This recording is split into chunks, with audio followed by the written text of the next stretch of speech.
Magandang umaga po sa ating lahat, mga kapatid. Magandang umaga, Father.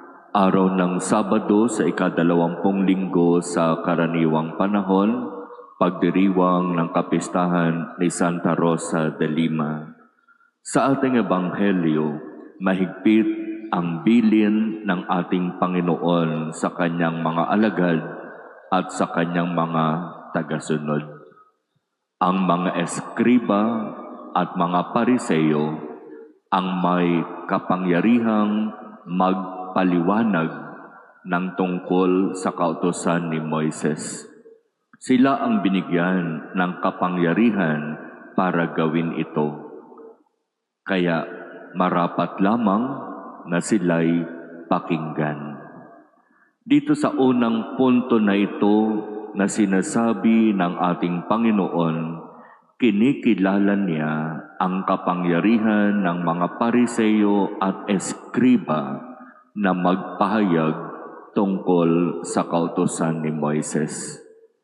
Kinikilala niya ang kapangyarihan ng mga taong ito na mangaral.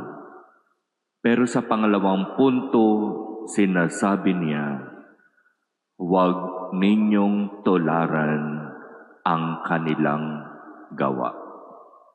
Bagamat sila ang binigyan ng kapangyarihang magpahayag at magturo tungkol sa kautusan ni Moises, maaaring magagaling silang magsalita.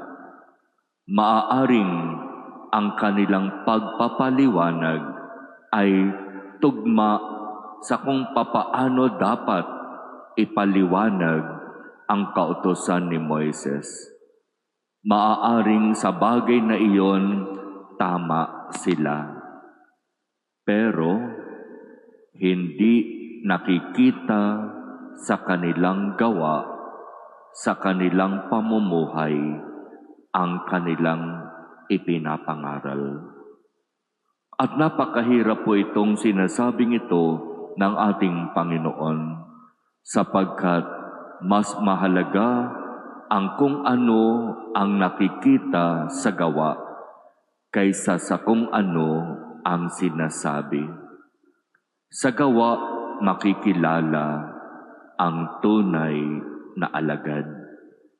Sa gawa, makikilala ang pagkatao ng isang tao.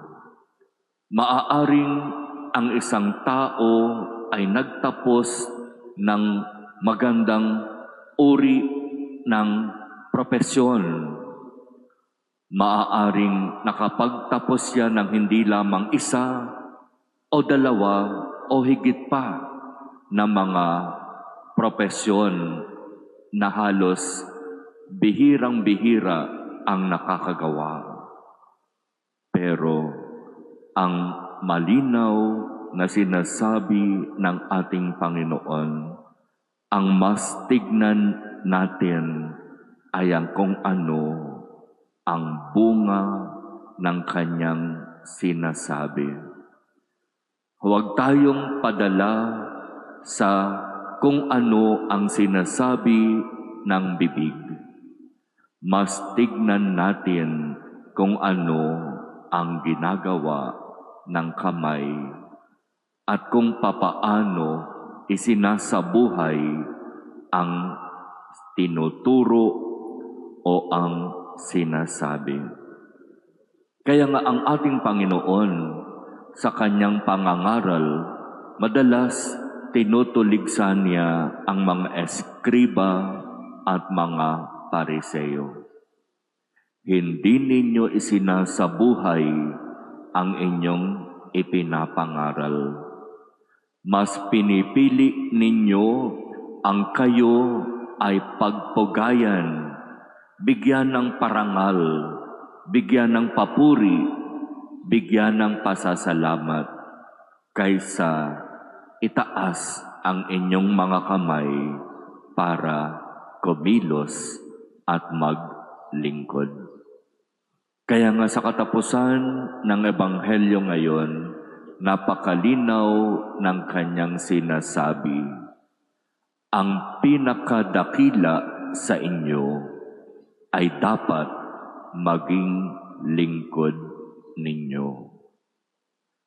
Habang tumataas ang posisyon at propesyon, mas dapat natututong magpakababa at maglingkod. Ganito sana ang inaasahan ng Diyos sa atin, lalo na ang mga may tinatawag na mataas na pinag-aralan. Yung mga nakapagtapos ng iba't ibang mga propesyon. Mas dapat matutong yumuko, magpakababa, at maglingkod. At sa ganitong pamamaraan, tayo'y itataas ng Diyos. Sapagkat katulad ng kanyang sinabi, ang nagpapakababa ay itataas. At sa kabilang dako, ang nagpapakataas ay ibababa. Nitong mga nakaraang araw, pinagpiestahan ang balita tungkol sa mga nangyaring flood control program.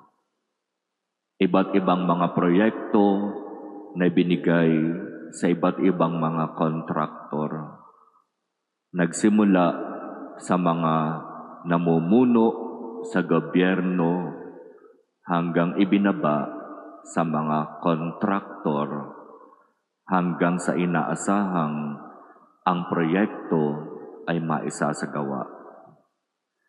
May mga pinag-aralan, may mga sinasabi sa lipunan, may mga posisyon sa pamahalaan.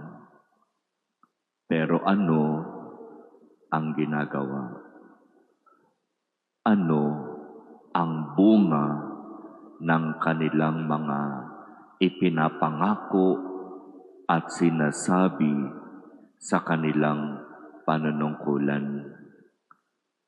Mga kapatid, ipanalangin natin sa Diyos ang bawat isa upang tunay na tayo ay maging totoo sa salita at gawa.